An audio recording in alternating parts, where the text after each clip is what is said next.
Hello friends, welcome to my channel Gyanvani. मैं आपका दोस्त शंभू। आज हम लोग बात करेंगे रूसी क्रांति 1917, जिसे बोल्शेविक क्रांति भी कहते हैं। 1917 की रूसी क्रांति 20वीं सदी के विश्व इतिहास की एक महत्वपूर्ण घटना है। 1789 ईस्वी की फ्रांस की राजक्रांति ने स्वतंत्रता, समानता और भ्रातृत्व की जो भावना विकसित की थी तथा प्रचारित की थी, इसका प्रभाव न केवल यूरोप में बल्कि रूस में भी अधिक पड़ा। रूसी क्रांति ने निरंकुश, एकतंत्री, स्वेच्छाचारी, जारशाही शासन का न केवल अंत किया बल्कि कुलीन जमींदारों, सामंतों, पूंजीपति आदि की आर्थिक और सामाजिक सत्ता को समाप्त करते हुए विश्व में प्रथम मजदूर और किसानों की सत्ता स्थापित की। मार्क्स द्वारा प्रतिपादित वैज्ञानिक समाजवाद की विचारधारा को मूर्त रूप प्रथम बार रूसी क्रांति ने ही प्रदान किया। रूसी क्रांति के जो कारण है मुख्यतः पिछड़ी हुई अर्थव्यवस्था, किसान और मजदूरों की विपन्नता, जारशाही की निरंकुशता, जन विद्रोह की जो परंपरा रही है एवं समाजवादी विचारधारा का प्रसार। इसे हम बारी बारी से एक एक करके देखते हैं। पहला पॉइंट हम लोग बना सकते हैं निरंकुश एवं स्वेच्छाचारी जार का शासन। रूस में लंबे समय से निरंकुश जारशाही शासन था। रूस के स्वेच्छाचारी जार शासक राजत्व के दैवी सिद्धांत में विश्वास रखते थे। जार निकोलस द्वितीय, जो प्रतिक्रियावादी निरंकुश शासन में विश्वास करता था, उसके प्रगतिशील प्रवृत्तियों के घोर दमन किया, प्रेस की स्वतंत्रता को समाप्त किया। उनकी जो पत्नी थी जरीना और रास्पुतीन ने निरंकुश शासन के पक्ष में कार्य किया। 19वीं सदी में यूरोप के देशों में महत्वपूर्ण राजनीतिक परिवर्तन हो रहे थे और वहां राजतंत्र की शक्ति सीमित कर संवैधानिक राजतंत्र अथवा गणतंत्र की स्थापना हो रही थी। ऐसी स्थिति में रूस के जारशाही की निरंकुशता जनता के लिए असहनीय हो रही थी और लोग उसका विरोध करने लगे। दूसरा पॉइंट देखते हैं अयोग्य एवं भ्रष्ट जारशाही। रूस में जारों ने जो नौकरशाही की स्थापना की थी वह अकुशल और जड़ थी। उच्च पदों पर कुलीन वर्ग जैसे सामंत, जमींदार की नियुक्ति की जाती थी, जो स्वयं भी स्वेच्छाचारी एवं निरंकुश शासन में विश्वास रखते थे। नौकरशाही वंशानुगत स्वरूप की थी। इस भ्रष्ट एवं अयोग्य नौकरशाही ने जनता को और भी आक्रोशित किया। अगला जो पॉइंट हम लोग देखते हैं वो है किसानों की दयनीय दशा। रूस एक कृषि प्रधान देश है और वहाँ की जनसंख्या बहुसंख्यक हिस्सा जो है वो कृषक ही है, लेकिन उनकी स्थिति निम्न हमेशा बनी रही। जार अलेक्जेंडर के द्वितीय के समय में यद्यपि 1861 ईस्वी में कृषि दासों की मुक्ति की घोषणा की गई, किंतु इसका व्यवहारिक जो है अप्लाई नहीं हुआ। अभी भी 67% भूमि कुलीन जमींदारों के हाथों में थी तथा 13% भूमि चर्च एवं धार्मिक पुजारियों के अधिकार में थी, अर्थात लगभग 80%। बहुसंख्यक किसान भूमिहीन थे। भूमिहीन को जमींदारों की भूमि पर कार्य करना पड़ता था। जमींदार उनसे बेगारी लेते थे, जिसे कोरबी कहा जाता था। ऐसी स्थिति में किसानों में असंतोष व्याप्त हुआ और क्रांतिकारी समाजी दल का जो गठन हुआ था उसने कृषकों का स्थिति का लाभ उठाकर इन्हें शासन के विरुद्ध खड़ा कर दिया। अगला जो हम लोग देखते हैं श्रमिकों की हीन दशा या दयनीय दशा। रूस में औद्योगिकरण की स्थिति देर से आई, अर्थात 19वीं सदी के उत्तरार्ध में औद्योगिकरण प्रारंभ हुआ। इस औद्योगिकरण के लिए पूंजी प्रायः विदेशों से आई और विदेशी पूंजीपतियों ने मुनाफे को प्रमुखता दी और मजदूर के हितों को नज़रअंदाज किया। ग्रामीण क्षेत्रों में व्याप्त भुखमरी, बेरोजगारी की स्थिति दिन प्रतिदिन खराब होती चली गई। दूसरी ओर श्रमिक के घंटे निश्चित नहीं थे, मजदूरी निश्चित नहीं थी, शारीरिक क्षतिपूर्ति का कोई प्रावधान नहीं था। श्रमिकों के आवास, सफाई, स्वास्थ्य, शिक्षा, मनोरंजन इत्यादि का कोई उचित प्रबंध नहीं था। उन्हें मजदूर संघ स्थापित करने की इजाज़त नहीं थी। कुल मिलाकर उनकी दशाएं काफ़ी दयनीय से, इससे असंतोष बढ़ा। अगला कारण हम लोग देख सकते हैं सामाजिक एवं आर्थिक असमानता। तो कैसे था ये? 1789 की जो फ्रांसीसी क्रांति के पूर्व जिस प्रकार फ्रांस में सामाजिक एवं आर्थिक असमानता व्याप्त थी, लगभग वैसी ही स्थितियाँ इस समय रूस में मौजूद थी। रूसी समाज मुख्यतः दो असमान वर्गों में विभाजित था। प्रथम विशेषाधिकार वर्ग और दूसरा अधिकार विहीन वर्ग। पहले वर्ग में कुलीन, भूस्वामी, जार के कृपापात्र, बड़े पूंजीपति इत्यादि सम्मिलित थे। तो दूसरे अधिकार विहीन वर्ग में कौन कौन थे? तो किसान थे, मजदूर थे, मध्य वर्ग थे, शिक्षक थे, बुद्धिजीवी थे इत्यादि थे। और जो है यह जो व्यवस्था थी यह काफ़ी गड़बड़ थी। जैसे कि हम लोग देख सकते हैं कि जो प्रथम वर्ग है वो उसमें जार निरंकुशता चाहती के वो लोग समर्थक हैं। उत्पादन के साधन पर जैसे भूमि है, खान है, कारखाना है, इस पर उन्हीं का जो है अधिकार होता था। और जबकि जो अधिकार विहीन वर्ग जो हैं वह उच्च वर्गों से इस सब के लिए वो घृणा करते थे। इससे जो है सामाजिक आर्थिक विषमता बढ़ी और आर्थिक विषमता बढ़ने से जो है सामाजिक आर्थिक विचारधारा लोकप्रिय होने लगा। अगला जो हम लोग पॉइंट देखते हैं वो समाजवादी विचारधारा का विकास। इसको भी हम लोग इसी संदर्भ में देख लेते हैं कि रूस में भी औद्योगिक क्रांति के पश्चात समाजवादी विचारधारा का प्रसार होने लगा था। फलस्वरूप सोशल डेमोक्रेटिक पार्टी 1898 ईस्वी में स्थापित हुई तथा सोशलिस्ट रेवोल्यूशनरी पार्टी 1902 ईस्वी में स्थापना हुई। सोशलिस्ट रेवोल्यूशनरी पार्टी किसानों को संगठित कर क्रांति लाना चाहती थी, जबकि सोशल डेमोक्रेटिक पार्टी जो थी वो सर्वहारा वर्ग को क्रांति का मुख्य आधार मानती थी, कृषक को नहीं। इसलिए जो सोशल डेमोक्रेटिक पार्टी है 1903 ईस्वी में ये दो भागों में विभाजित हो जाती है। एक का नाम बोल्शेविक, दूसरा का नाम मेंशेविक। ठीक है।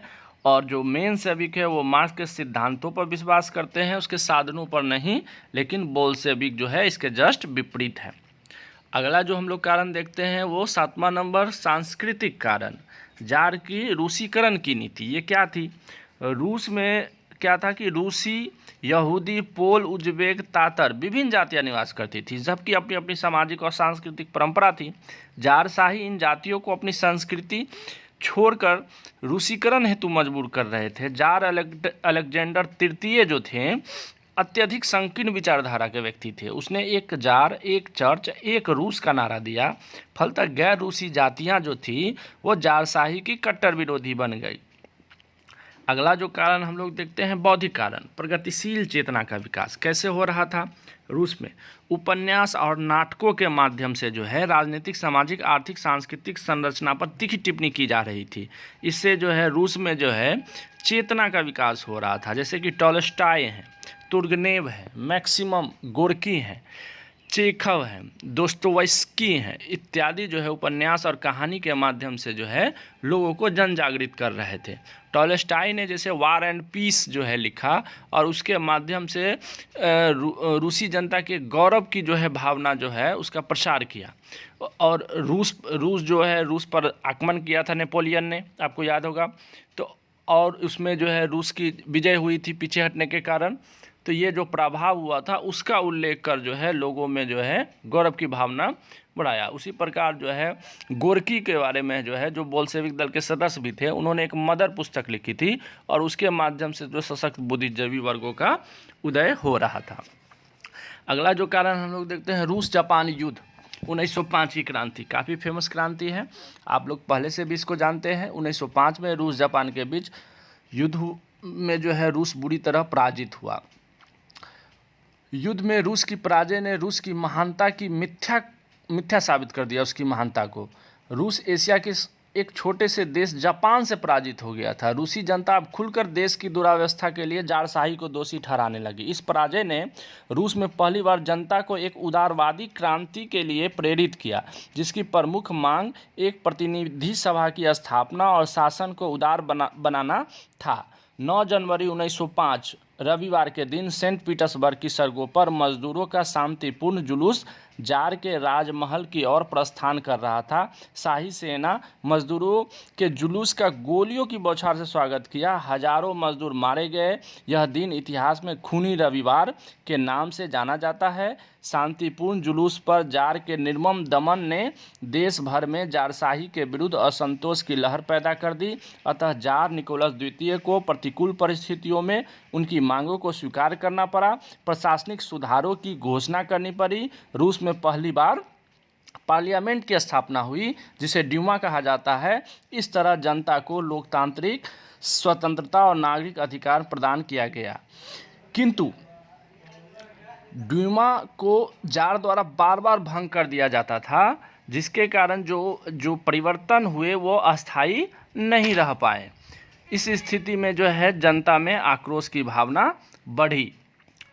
इसके बाद जो है अगला जो महत्वपूर्ण कारण है वो तात्कालिक कारण है। और प्रथम विश्व युद्ध में रूस की जो भागीदारी हुई थी, इसी को कहा जाता है। इसी के माध्यम से जो है बोल्शेविक दल क्रांतिकारी होते हैं और क्रांति करते हैं, और यही इसका 1917 के क्रांति का मुख्य कारण बन जाता है। जारशाही की साम्राज्यवादी महत्वाकांक्षा ने रूस को प्रथम विश्व युद्ध में ढकेल दिया। वस्तुतः 1914 में मित्र राष्ट्रों की ओर से उसने भागीदारी निभाई। युद्ध में जर्मनी द्वारा रूसी प्रदेशों पर अधिकार किया गया। रूस में किसानों को जबरन सेना में भर्ती किया जा रहा था। सेना को उचित प्रशिक्षण, अस्त्र शस्त्र नहीं मिल पा रहे थे। लोहे और कोयले की कमी के कारण कारखाने बंद होने लगे। फलस्वरूप कृषक और औद्योगिक उत्पादन घट गया। ऐसी स्थिति में आर्थिक रूप से जर्जर रूस पतनोन्मुख की स्थिति में पहुंच गए। रूसी सेनाओं की निरंतर पराजय से जो है रूस की जनता इसे राष्ट्रीय अपमान के रूप में देखने लगी। दैनिक उपभोग की वस्तुओं के अभाव में आम जनता क्षुब्ध हो गए। भ्रष्ट और निकम्मी नौकरशाही किसी प्रकार के सुधारों के प्रति उदासीन बनी रही। दरबारी षड्यंत्र में वृद्धि होने लगी, जिसका परिणाम 1916 में रासपुतीन की हत्या के रूप में सामने आया। कुल मिलाकर जारशाही और उसका दरबार बिखरने के कगार पर पहुंच गया। सभी को अपने कष्टों का कारण शासन की अयोग्यता में नजर आ रहा था। इस प्रकार जो है प्रथम विश्व युद्ध की घटना ने जो है इसको और ज़्यादा तीव्र कर दिया। इसी में एक घटना घटित हो जाती है। जनवरी 1917 में खूनी रविवार की 12वीं सालगिरह के मौके पर 1.5 लाख मजदूर हड़ताल की। असहनीय आर्थिक परेशानियों के दबाव में मजदूर संघर्ष बढ़ने लगा। मार्च तक प्रायः सभी प्रमुख कारखानों में हड़ताल हो गई। 7 मार्च 1917 रूसी पंचांग के अनुसार 22 फरवरी को पेट्रोगार्ड सेंट पीटर्सबर्ग की सड़कों पर भूख और ठंड से ठिठुरते हुए मजदूरों ने रोटी की मांग के साथ जुलूस निकाला और दुकानों को लूटना आरंभ कर दिया। सेना ने भीड़ पर गोली चलाने से इनकार कर दिया और वह भी मजदूर से जा मिली। मजदूर और सैनिकों ने मिलकर एक क्रांतिकारी सोवियत परिषद का गठन किया। शासन के वास्तविक अधिकार इस परिषद ने अपने हाथ में ले लिया और ड्यूमा के सदस्यों के साथ मिलकर अस्थायी सरकार गठित की। ड्यूमा के समाजवादी क्रांतिकारी दल के नेता अलेक्जेंडर करेंस्की ने अंततः मंत्रिमंडल का गठन किया। इसी के साथ रूस में 300 वर्षों से शासन कर रहे रोमानोव राजवंश का अंत हो गया। किंतु यह भी एक अधूरा ही रहा। क्यों? क्योंकि यह है फरवरी मार्च की घटना, और अक्टूबर में फिर से क्रांतिकारी हुई जिसको बोल्शेविक क्रांति कहते हैं। वो क्यों हुआ कि करेंस्की के नेतृत्व में अस्थायी सरकार तो बन गई, लेकिन इसमें भी इसने क्या किया, जमींदार, उद्योगपति, पूंजीपति को ही सम्मिलित किया। ठीक है, और अपने हितों को जो है ध्यान में रखकर नीतियों का निर्माण करने लगा, और इससे जो है असंतोष व्याप्त हुआ। अप्रैल 1917 में लेनिन स्विट्जरलैंड से वापस रूस लौटा और उसने सारी सत्ता सोवियत अर्थात किसान और मजदूरों की सहकारी संगठन को शांतिपूर्वक हस्तांतरित करने का नारा दिया। लेनिन और बोल्शेविक की मांग थी कि रूस प्रथम विश्व युद्ध से हट जाए, उद्योगों पर मजदूरों का नियंत्रण हो और जोतने वाले को जमीन दे दी जाए। अस्थायी सरकार युद्ध रोकने के पक्ष में नहीं थी, वो मित्र राष्ट्रों के द्वारा सहयोग से लड़ना चाहती थी। अस्थायी सरकार की जनविरोधी नीतियों के कारण मजदूर और किसानों में असंतोष बढ़ने लगा। मजदूर और सैनिक की भीड़ ने पेट्रोग्राड की सड़कों पर निकलकर सारी सत्ता सोवियतों को सौंपने की मांग की, किंतु केरेंस्की ने इस शांतिपूर्ण जुलूस पर गोलियां चलवा दी। बोल्शेविक के नेता जब लेनिन ने देखा कि किसान, मजदूर और सैनिक क्रांति के पक्ष में है, तो उसने 25 अक्टूबर 1917 को क्रांति की घोषणा की, जिसके पश्चात बोल्शेविकों ने पेट्रोग्राड की सरकारी इमारतों, रेल स्टेशनों, डाक तार घरों, बैंकों पर अधिकार कर लिया। 26 अक्टूबर 1917 को बोल्शेविकों ने जार के भूतपूर्व महल, जहां अस्थायी सरकार कार्यरत थी, पर आक्रमण कर अधिकार कर लिया। केरेंस्की राजधानी छोड़कर भाग खड़ा हुआ एवं अन्य मंत्रियों को बंदी बना लिया गया। उसी दिन बोल्शेविकों ने घोषणा की कि अंतरिम सरकार का शासन समाप्त कर दिया गया है और लेनिन के नेतृत्व में जन कॉमिसर, जिसको जन मंत्रिमंडल भी कहा जाता है, का गठन किया गया है। लेनिन इसके सभापति और ट्राटस्की जो है इसके युद्ध मंत्री और चिचरिन इसके विदेश मंत्री नियुक्त किए गए। इस प्रकार लेनिन के नेतृत्व में अक्टूबर-नवंबर 1917 की रूस की बोल्शेविक क्रांति सफल हो गई। यही रूसी क्रांति के कारण हैं। अब अगले वीडियो में हम लोग परिणाम की चर्चा करेंगे। Thank you.